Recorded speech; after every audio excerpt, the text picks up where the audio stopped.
Just wanted to quickly help a few folks who are working with the current population survey data. Notice here I'm at the current population surveys base website. What I want to recommend before you start trying to download your data is to click first on Analyze Data Online. Notice where this takes me. It takes me to this new page where I can look at the IPUM's online data analysis system, and then I can click on this link here, Analyze All ASEC Samples. ASEC, it's the adult supplement, and so we can just click on that, and it's going to take us to a new web page. Now, when we look at this web page, it looks slightly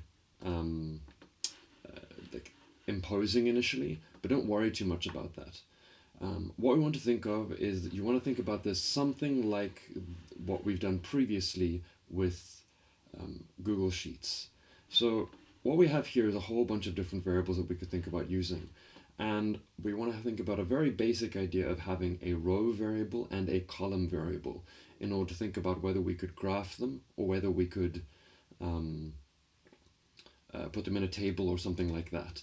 Now, I'm going to look at something super basic linked to a question that a student was asking me about. So for example, let's look at the idea of an individual over here on our variables here on the left-hand side. We can see them, all of these variables.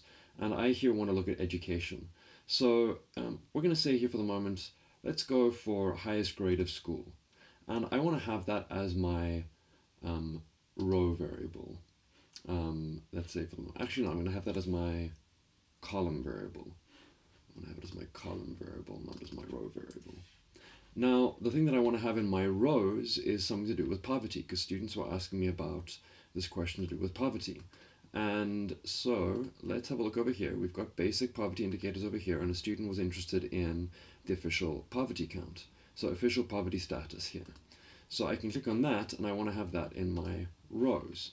Now notice I've got highest grade and official poverty. I've got official poverty here in my row and highest grade attained in my column. Now what I can do with that is I can say I want summary statistics. I tick this box over here for summary statistics. You don't have to worry too much about the rest of the stuff over here. You can create a chart. I'm not going to do that right now. What we want to first do is just think about, before we download any data, can we get something that looks sensible? And then I click over here. Notice where my cursor is saying run the table. I click on run the table. It opens up a new tab for me, and when it opens up that new tab, I basically have a correspondence between OFPOV, official poverty, and education. You can see it'll turn up over here, frequency distribution of high grade, highest grade attained. And what we can see here is that also they've pretty usefully coded it by below the official poverty line in red, above the official poverty line over here in blue, and you'll see it switches in a second.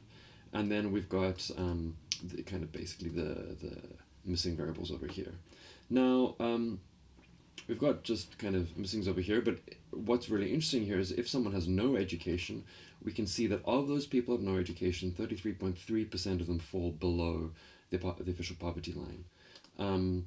For those who did not finish first grade, 46.3% of them fall below the official poverty line. Now we can scroll along and we can see that now we're switching to having 91%, 92% of folks who finished 12th grade being above the poverty line and 8.1% of them being below the poverty line. So this is a very basic understanding of what we could look at in terms of thinking about what we have here with a table that we want. So I just wanted you to think about that before trying to download some data.